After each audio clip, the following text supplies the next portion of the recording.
Leave the building immediately." The words hung in the air of the corner office like a death sentence. My archive logins blinked off one by one on the screen behind the founder's desk. 7 years of work, disappearing with each keystroke. The security guard shifted his weight near the door, hand resting on his belt. This was really happening. But here's the thing about being fired. It clarifies everything. All those months of doubt, those late-night questions about what was really going on, they all crystallized into perfect, cold understanding in that single moment. I reached into my jacket pocket. The IP attorney standing beside the founder, some expensive suit from downtown, barely registered my movement. Why would he? I was just another terminated employee, another name crossed off the organizational chart. But my fingers closed around a small metallic object, and I felt the weight of every decision that had brought me to this moment. I pulled out the prototype key and placed it gently on the polished mahogany desk between us. The founder's eyes flicked down, then back to his computer screen, dismissive. He was already moving on to his next task, his next acquisition, his next victim. But the attorney's gaze locked onto that key. His face went through a fascinating transformation. Curiosity, recognition, confusion, and then something that looked a lot like fear. "Sir," his voice had changed completely. "The patent office. Run a search on this code now." The founder's fingers froze over his keyboard. Welcome to the corporate vault, where the real stories behind closed boardroom doors finally get told. The handshake deals that go wrong, the innovations that get stolen, the moments when everything hangs in the balance, and one person's preparation meets another person's arrogance. If these stories resonate with you, if you've ever felt like the system was rigged against the people who actually do the work, joining this community might be worth your time. We're building something here, a space where these truths don't stay buried in non-disclosure agreements and settlement papers. Help us reach that first milestone of 1,000 people who believe these stories matter. The subscribe button is there when you're ready. Now let me take you back to where this all started. My name is Jacob Reeves, and until about 3 minutes ago in this story, I was the Senior Director of Advanced Technologies at Helix Innovations. That title came after 7 years of climbing from a junior engineer position, working weekends, missing birthdays, pouring everything I had into projects that I believed would change how people interact with secure data systems. My father ran a small hardware store in Ohio for 37 years. He knew every customer by name, extended credit when families hit hard times, and never once inflated prices during shortages. He didn't make much money, but he taught me something crucial, that how you treat people when you have power over them defines who you really are. That lesson shaped everything about how I approached my career in tech. I remembered the stress on families' faces when they couldn't afford basic repairs. I understood what it meant when someone's livelihood depended on tools they couldn't access.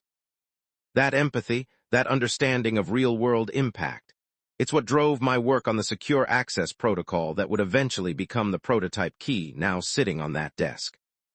But I'm getting ahead of myself. Let me rewind to 18 months before that termination meeting. Before the betrayals, before the late-night realizations, before everything fell apart. Back when I still believed that doing exceptional work would be enough. The conference room on the 14th floor had floor-to-ceiling windows overlooking the city skyline. I'd prepared for 3 weeks for this presentation. The prototype key system wasn't just an incremental improvement. It was a complete reimagining of how encrypted data could be accessed and verified. Traditional systems required constant authentication, creating bottlenecks and vulnerabilities. My approach embedded verification into the physical architecture itself, making it simultaneously more secure and more user-friendly. 8 executives sat around that table. I recognized most of them. Timothy Walsh, our Chief Technology Officer, Amanda Chen, Amanda Sterling, our CFO, Robert Hammond from Product Development, and a few others from various departments. But there were 2 faces I didn't recognize. The founder, Elliot Hargrove, introduced them casually. "This is Nathan Cross and his associate, Emily Watson. They're consultants helping us evaluate our R&D portfolio for potential strategic partnerships." I should have paid more attention to that word. Consultants. In Silicon Valley, that word can mean anything from legitimate advisors to corporate pirates shopping for technology to steal.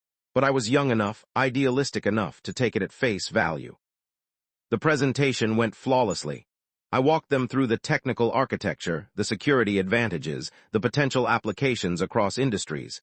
Nathan Cross asked sharp questions, really sharp questions, the kind that revealed deep technical understanding.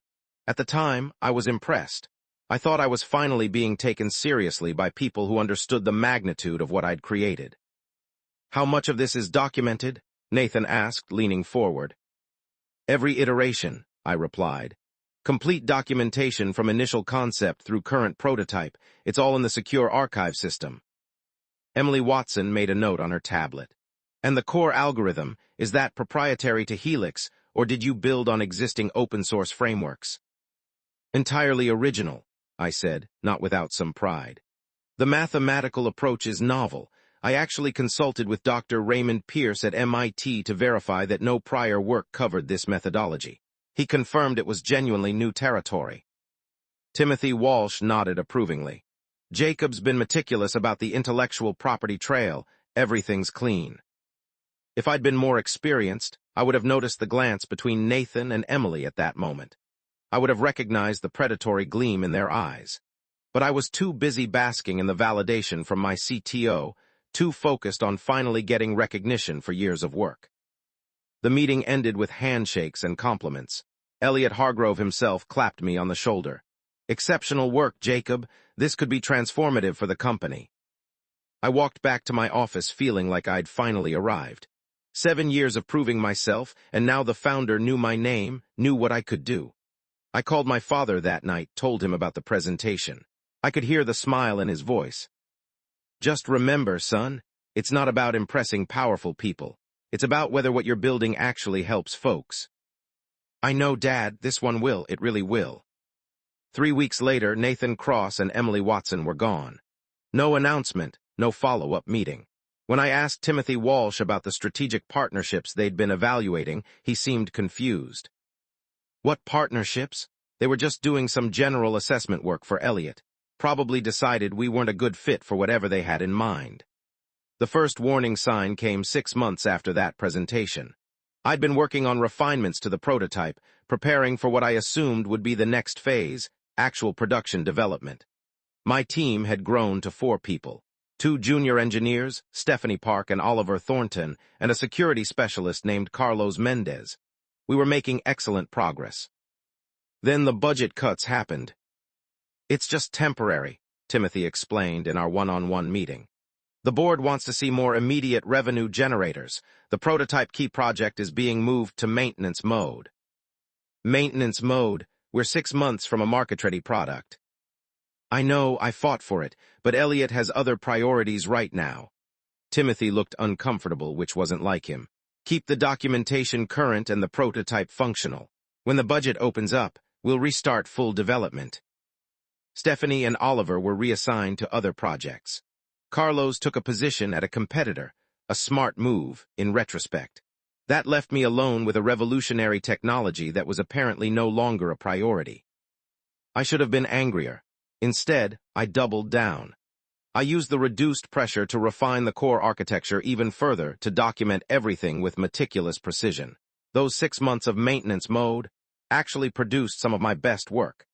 I improved the encryption algorithm, streamlined the authentication process, and created detailed implementation guides for a dozen different use cases. And I did something else, something that probably saved everything. I started keeping a separate record. Not because I distrusted Helix, not yet, but because my father's lessons about protecting your work ran deep.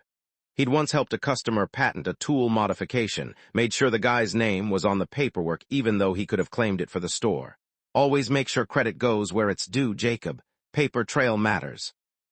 So I created my own paper trail. Every innovation, every iteration, every breakthrough.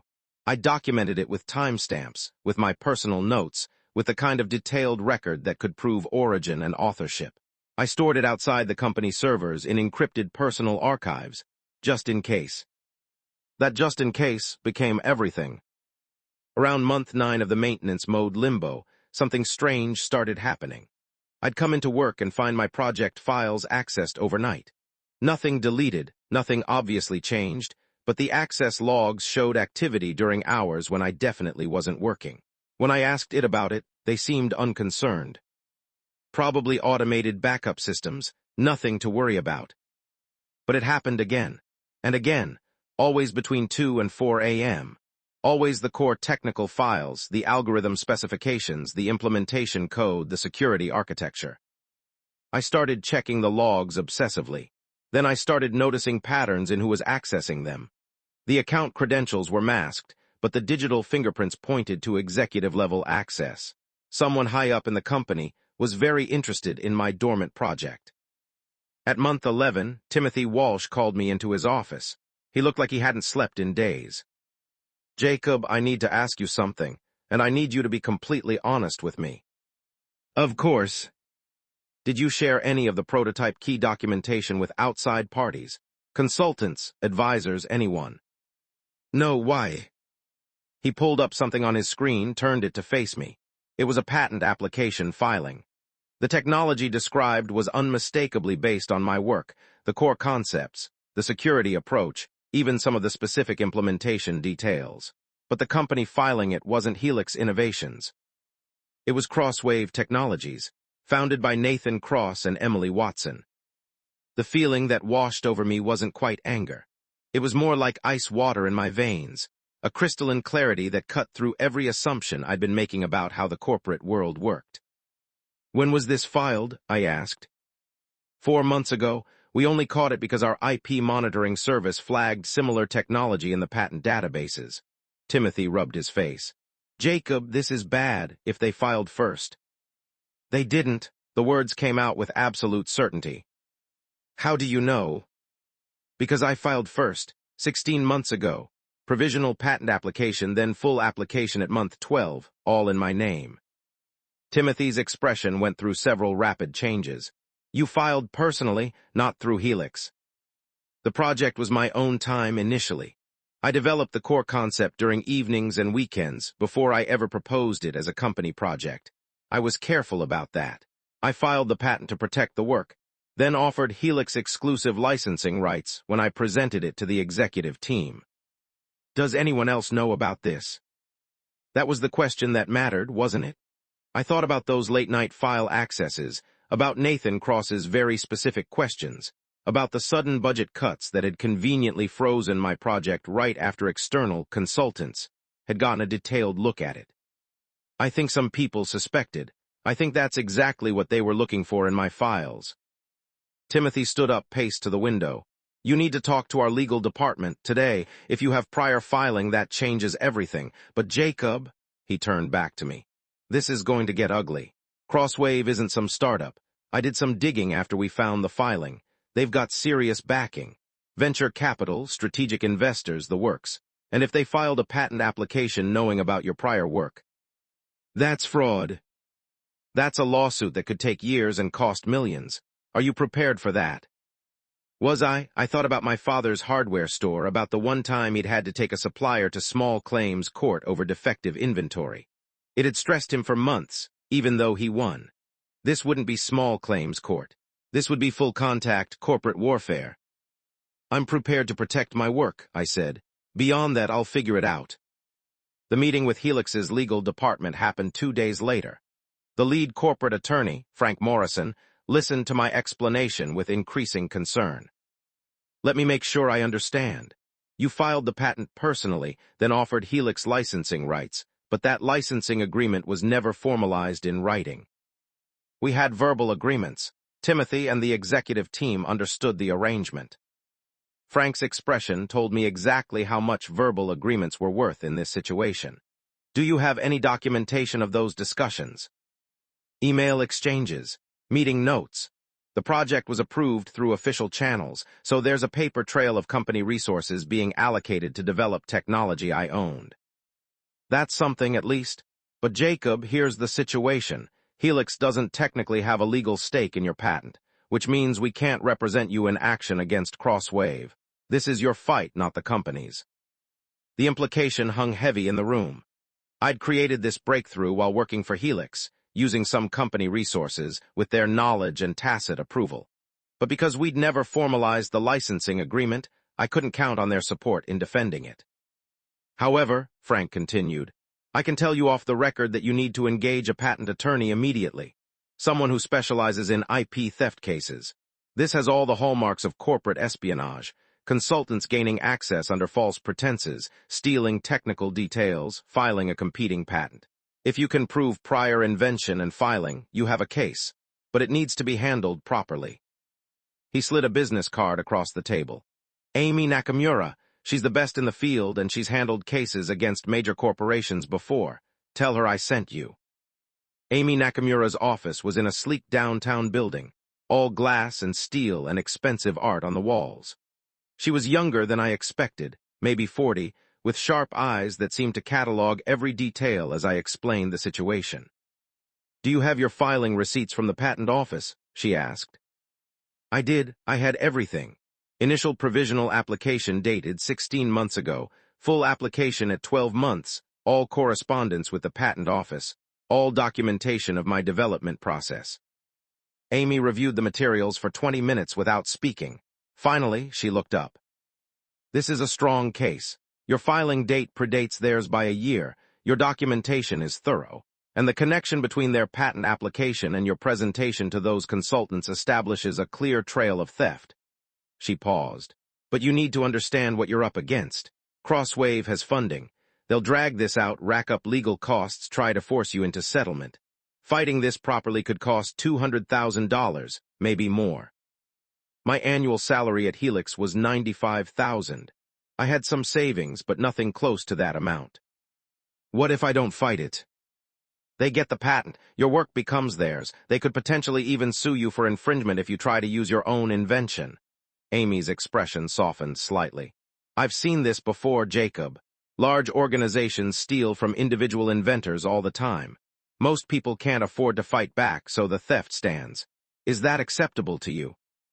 I thought about my father, about the times he could have cut corners or inflated prices or screwed over customers because nobody would have stopped him.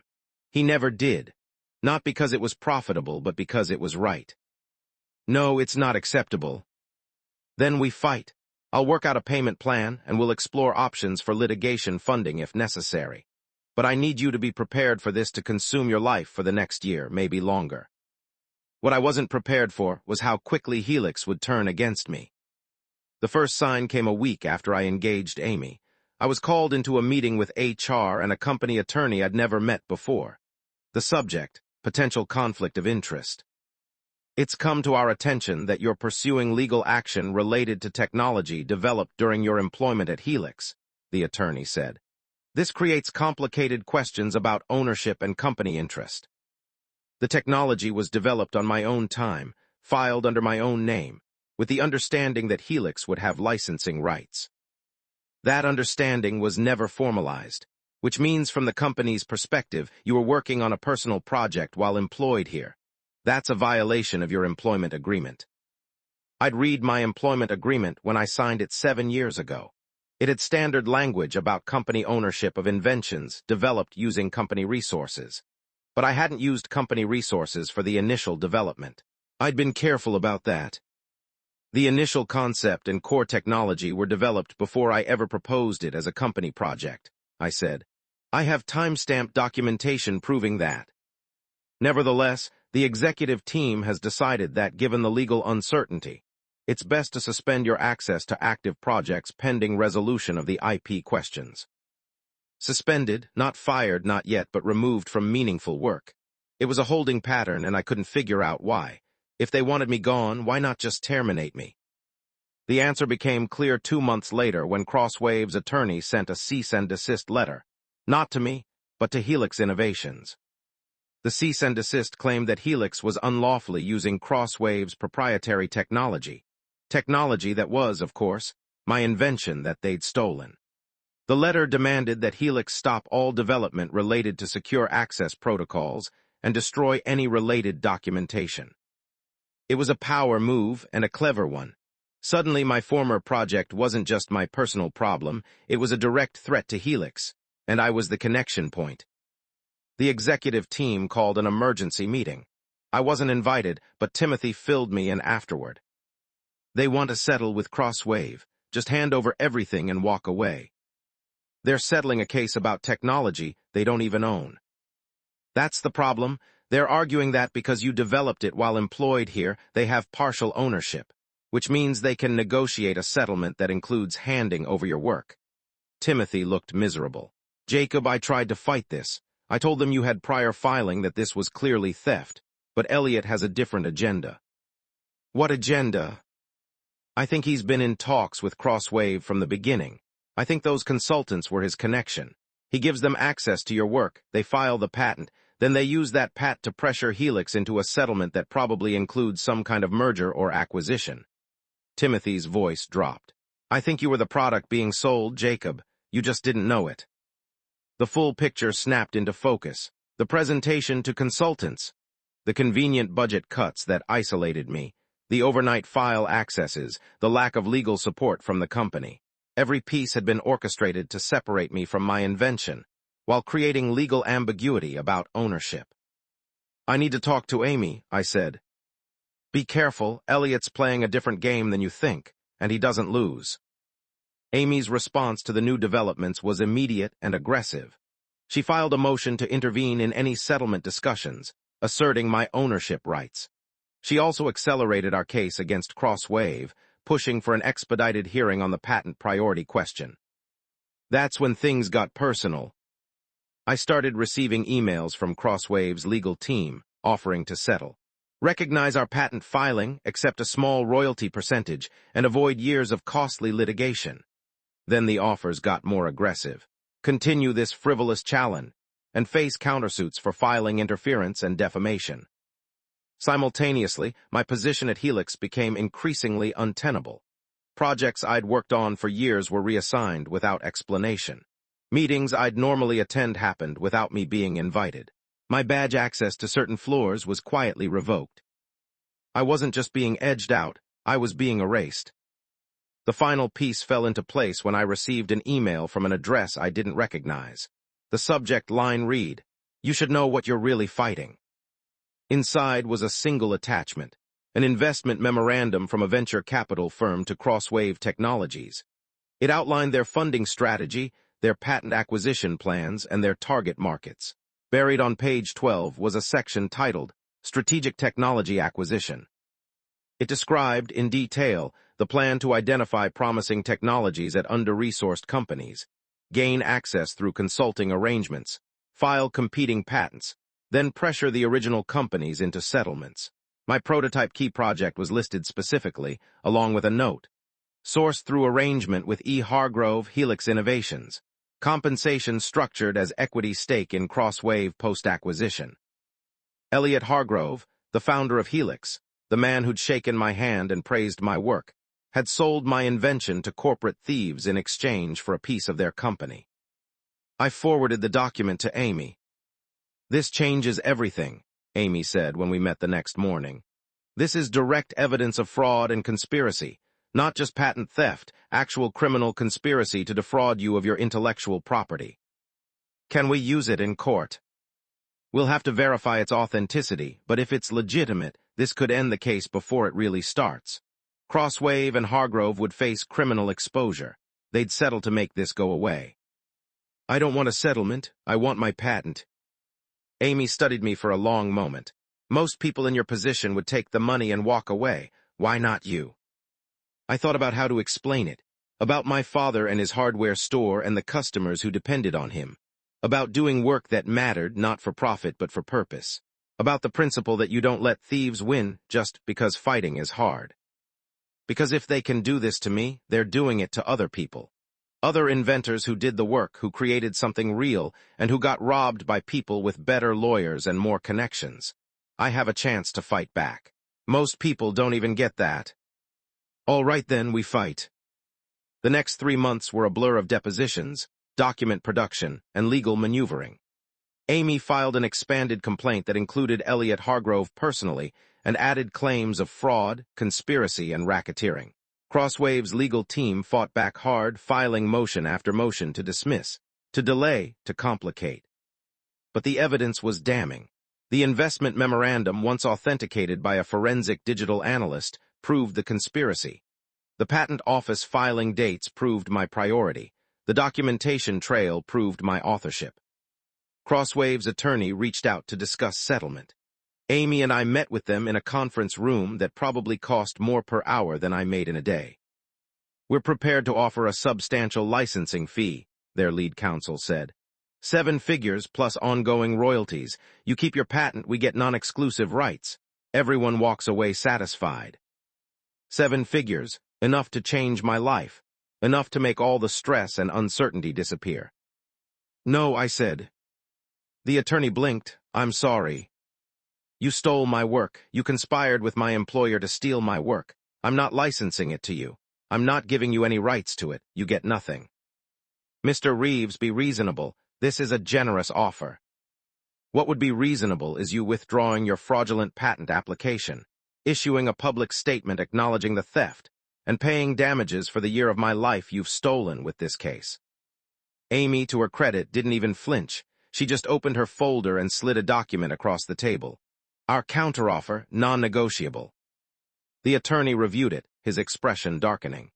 "This is absurd. You're demanding complete withdrawal, public admission of fraud, and compensatory damages that exceed the criminal penalties your clients would face if we forward all evidence to the FBI's white-collar crime division," Amy finished. "Which we're prepared to do if you'd prefer that path." The meeting ended shortly after that. 2 weeks later, Crosswave agreed to our terms. Patent application withdrawn. Public statement issued citing errors in the filing process. Damages paid. The case was over. But my employment at Helix still hung in limbo. I'd won the fight against the thieves, but I worked for the person who'd orchestrated the theft. That couldn't continue. I requested a meeting with Elliot Hargrove. Just the two of us, in his corner office with the city skyline spread out behind his desk. He agreed, probably curious about what I wanted. "Jacob, congratulations on resolving your patent dispute." His tone was cordial, as if we were discussing the weather rather than his attempt to rob me. "You sold my work to Crosswave." I facilitated an introduction between promising technology and potential partners. What happened after that was out of my hands. "You arranged for consultants to access my confidential project details, then profited when they used that information to file a fraudulent patent. You're making serious accusations without evidence." I pulled out a copy of the investment memorandum and placed it on his desk. His eyes flicked down to it, and I saw the recognition there. Just a flash, quickly concealed, but enough. "That document outlines your compensation for the theft. Equity stake in Crosswave, contingent on successful acquisition of my technology." I leaned forward. "I have 3 copies, one with my attorney, one with a journalist who specializes in corporate fraud, and one with the FBI. That got his attention. The cordial mask slipped, revealing something colder underneath. "What do you want?" "I want you to understand that I know exactly what you did. I want you to know that I could destroy you with a single phone call." I paused. "But I'm not going to. Do you know why?" Elliot said nothing, just watched me with calculation in his eyes. "Because I don't need to. Crosswave collapsed your deal when they withdrew their patent application. Your equity stake is worthless. The journalists I spoke with are already investigating your pattern of technology theft. Turns out my case wasn't the first. And the board of directors has been asking questions about why their founder was involved in IP fraud." I stood up. "I'm resigning from Helix, effective immediately. You're going to accept that resignation with a neutral reference and full severance package. And in return, I won't make public everything I know about your side business stealing from your own employees. You think you can threaten me in my own company?" "I'm not threatening. I'm explaining reality. You gambled that I couldn't fight back. You lost. Now you get to decide if you want to lose quietly or loudly." 3 days later, I had my severance check and a neutral reference letter. Timothy Walsh took me out for coffee on my last official day. "What are you going to do now?" he asked. "I'm not sure yet. Maybe consult independently. Maybe license the prototype key to companies that will actually use it to help people. Maybe just take some time to figure out what kind of career I actually want, instead of the one I thought I was supposed to want. For what it's worth, you did something important here. You proved that the system doesn't always win." "The system came pretty close to winning. I just got lucky with that leaked memorandum." "You got lucky because you kept meticulous records, filed your patent properly, and refused to give up when most people would have folded. That's not luck, Jacob. That's character. I thought about my father, about his hardware store and his belief that how you treat people defines who you are. I'd spent 7 years at Helix trying to prove myself through work, through innovation, through dedication. But the real test hadn't been creating something valuable. It had been fighting to protect it when powerful people tried to take it away. Now back to that moment in Elliot's office. The termination meeting I mentioned at the start of this whole story. Because there's a detail I didn't tell you yet, a twist that makes everything I just explained come full circle. That termination meeting, it happened 6 months after my resignation. After I left Helix, I did start consulting independently. The prototype key technology found a market, several markets, actually. Healthcare companies wanting secure patient data access. Financial institutions needing better authentication systems. Government agencies looking to modernize their security infrastructure. The technology I'd created was valuable, very valuable, and with Amy's help, I'd structured licensing deals that generated steady income while ensuring the technology actually helped people rather than just enriching corporate shareholders. Elliot Hargrove didn't take that well. 6 months after my resignation, I received a formal letter from Helix Innovation's legal department claiming that my prototype key technology was actually company property under my employment agreement. They demanded I cease all licensing activities and turn over all revenue generated from their intellectual property. It was absurd, of course. We'd already established my ownership through the Crosswave case. The patent was in my name. I'd developed the core technology on my own time, but Elliot was desperate. The board had indeed started investigating his activities, and he needed something to distract them. A big win, like reclaiming a valuable technology from a former employee, might have been enough to save his position. So I did something unexpected. I accepted his invitation to discuss the matter in person, at Helix headquarters, in his corner office. I brought Amy naturally, and I brought that prototype key. The meeting started with threats. The new corporate attorney, Frank Morrison, had quietly left the company, laid out their legal theory about work for hire and company ownership. Elliot sat behind his desk, probably savoring what he thought would be revenge for my previous confrontation. "You have no case," Amy responded calmly. "Mr. Reeves' ownership has been established through prior litigation. If you pursue this claim, we'll countersue for harassment and abuse of process." "We'll see what the courts say," the attorney replied. That's when I reached into my jacket and pulled out the prototype key. The physical device, the actual working model I'd used to demonstrate the technology. It was small, elegant, brushed metal with an embedded chip that contained the core authentication algorithm. I placed it on Elliot's desk. "Before we go to court, you might want to verify something," I said. The attorney glanced at it dismissively. "A prototype device doesn't change the ownership questions." "No, but the patent filing associated with this specific device code might interest you." I pointed to a small serial number etched into the metal. "Run a search on that code. Check when it was filed and under whose name." The attorney looked at Elliot, who nodded curtly. He pulled out his phone and accessed the patent office database. I watched his face as he searched, as he found the filing, as he read through the details. The color drained from his features. "Sir," his voice had changed completely, lost all its aggressive certainty. "The patent office, this code." Elliot leaned forward, impatient. "What about it?" "It was filed 3 years ago, before Mr. Reeves even proposed the project to Helix. The documentation shows completely independent development, no company resources, no company time. It's absolutely and unambiguously his intellectual property." The attorney looked at me, then back at Elliot. "Sir, if we pursue this claim, we'll be sanctioned for filing a frivolous lawsuit. This isn't even close." The silence in that office was profound. Elliot's face went through several interesting transformations. Anger, frustration, and finally a cold calculation. He'd gambled again, trying to intimidate me with legal threats into giving up revenue that was rightfully mine. And he'd lost again. But he still had one card to play. "Leave the building immediately." The words came out clipped, furious. He turned to his computer and started typing, probably revoking access credentials that I didn't even have any more since I hadn't worked there in 6 months. "I'm deleting your archive logins," he said, as if that meant something. I almost laughed. He was so used to having power, to being able to punish and intimidate, that he couldn't even process that I wasn't his employee anymore, that he had no authority over me. Amy stood up. "Mr. Hargrove, my client hasn't worked here for half a year. You can't terminate someone who doesn't work for you, and threatening someone who's visiting your office for a business meeting is potentially actionable."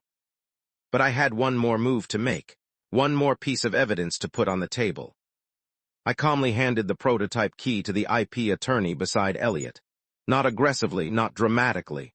Just a simple gesture. "Here, look at this more carefully." He took it reflexively, still processing what he'd found in the patent database. Then his eyes focused on the device itself, on details beyond just the serial number. He turned it over, examining the construction, the materials, the embedded technology. He glanced down at the key in his hand, then his eyes shot to Elliot, then to me, then back to the key. "Sir, the patent office. Run a search on this code, now." We'd come full circle. The attorney wasn't telling Elliot to search for my original patent filing. He'd already found that. What he'd discovered was something else, something that made the situation even worse for Helix. The prototype key wasn't just proof of my ownership. Embedded in its code was evidence that Elliot had accessed my files during those late-night sessions I'd noticed years ago. The device logged every access attempt, every authentication request, every time someone tried to interact with the technology.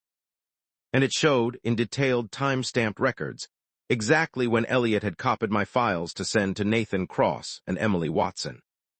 The attorney had just realized he was holding evidence of corporate espionage committed by his own client. If this went to court, Elliot wouldn't just lose the case, he'd face criminal charges. "We need to speak privately," the attorney said to Elliot, his voice tight. Elliot's face had gone pale. He understood, probably for the first time, that he'd fundamentally miscalculated. Not just once, but repeatedly. He'd assumed I was like most people, risk-averse, willing to settle, unable to fight back against institutional power. He'd assumed his position, and resources would always overcome individual merit. He'd been wrong. Amy and I left that office without another word. As we walked to the elevator, I heard raised voices behind the closed door. The attorney was undoubtedly explaining exactly how much trouble Elliot was in.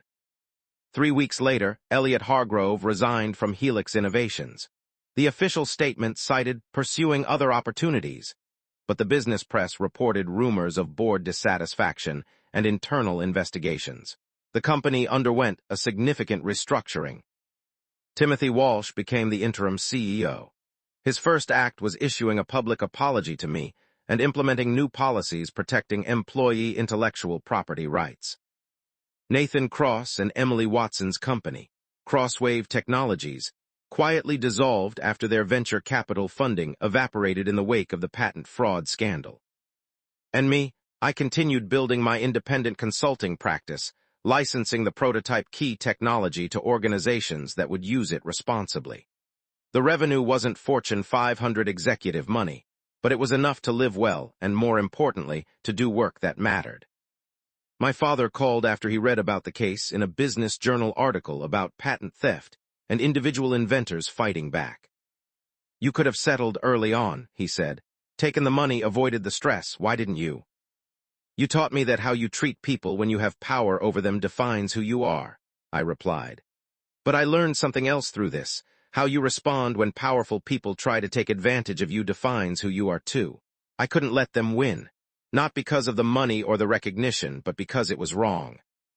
I'm proud of you, son, not for winning, though that's good, for remembering that the work matters more than the reward." He was right, of course. The prototype key was valuable because it helped solve real problems for real people.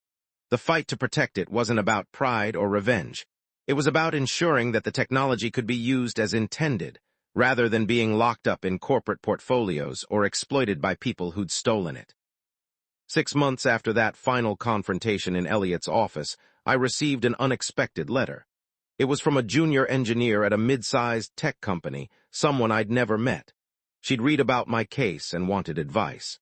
Her employer was claiming ownership of a breakthrough she'd developed on her own time. She couldn't afford an expensive attorney, didn't know how to fight back, and felt powerless. I called her that same day, connected her with Amy, who agreed to take the case pro bono, reviewed her documentation, and helped her build a defense strategy. 3 months later, she won her case. She wasn't the last person to reach out. Over the next year, I heard from dozens of engineers, designers, developers, and inventors who'd faced similar situations. Some had strong cases, some didn't. But all of them needed someone who understood what they were going through, who could help them navigate a system designed to favor institutions over individuals. So I started something new. Not quite a law firm, not quite a consulting practice. A resource center for independent inventors and employees facing intellectual property disputes. Amy joined as legal counsel. We brought in technical experts, documentation specialists, and patent professionals. We created guides, templates, and resources for people who couldn't afford expensive representation. We called it the Inventor's Vault, a place where innovation was protected and creators were valued over corporations. That work, helping others protect what they'd built, turned out to be more meaningful than the prototype key itself. The technology was important, but the principle behind it was more important. That people who create value deserve to benefit from it, regardless of how much power their employers or competitors might have. Looking back on everything, the presentation to those consultants, the late-night file accesses, the budget cuts, the patent theft, the lawsuits, the confrontation, I realize it was never really about me versus Elliot Hargrove or me versus Crosswave Technologies. It was about a fundamental question. Does merit matter, or does power always win? The answer isn't simple. Power has enormous advantages. Resources, connections, institutional inertia, they all favor the established players over the individual creators. Most of the time, power does win. But not every time. Not when individuals are prepared, documented, and willing to fight for what's right. Not when people remember that the work itself matters more than the reward, and that protecting your creations is about principle as much as profit.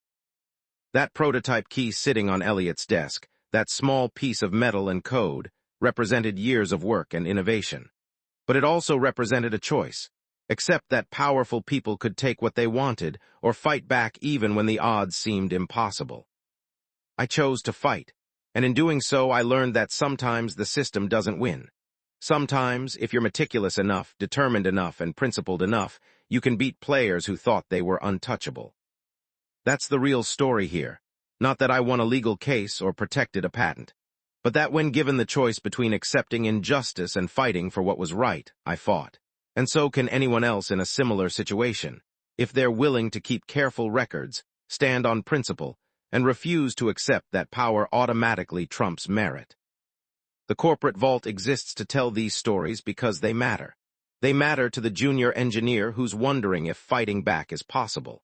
They matter to the designer whose work just got stolen by a larger competitor. They matter to everyone who's ever felt powerless in the face of institutional authority. These stories prove that resistance is possible. Victory isn't guaranteed, but it's achievable. The system can be beaten, not easily, but definitely. If this story resonated with you, if you've faced similar situations, or want to support the idea that creators deserve protection from corporate theft, this community needs voices like yours. We're building something here, a space where these truths get told, and where people facing these battles know they're not alone. That subscriber button represents more than just a number. It represents people who believe that doing the right thing matters, even when it's hard. Help us reach that milestone of 1,000 people who think these stories deserve to be heard. Because the next person who needs to hand their prototype key to an attorney who's trying to intimidate them might be someone watching right now. And they deserve to know they can win. Thank you for being here. Thank you for listening. And if you're fighting your own battle against people who think power matters more than merit, keep fighting. Document everything. Stand on principle. And remember that sometimes, the person who looks powerless has more leverage than anyone realizes. Welcome to the corporate vault, where the truth behind the boardroom doors finally gets told.